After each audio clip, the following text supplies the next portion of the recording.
Kadalas ay hindi nabibigyang pansin ang halaman na ito. Madalas pa nga mapaglaruan ng mga bata dahil sa bukas sarang mga dahon. Ito ay ang dahon ng makahiya. Ilagay lang sa sugat ang dinikdik na dahon nito at ito ay makakatulong para mawala ang sakit na dulot ng sugat at agarang paghilom. Mabisang gamot din ito laban sa LBM.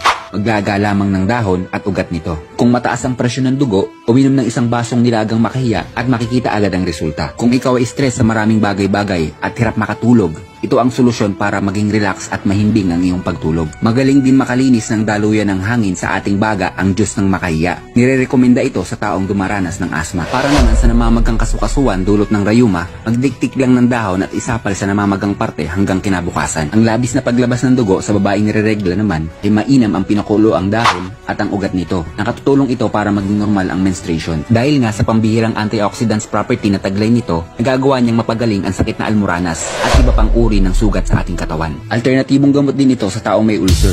Sa makapit at mahirap na ilabas na plema, maganda ring gamot ito. Kung ikaw naman ay pasain o madaling magkapasa at matagal itong matanggal, magdikdik lang ng dahon nito at itapal sa pasa. Kung madalas ka uminom ng makahiya, maganda ang epekto nito sa ating utak. Nagpapataas ito ng ating isip at memorya. Perfect din ito sa taong nagkakaedad na at mahina na ang memorya. Araw-araw ako nag-upload ng gantong uri ng video. Kung gusto mo ng gantong video, sundan mo na ang page ko. Salamat po!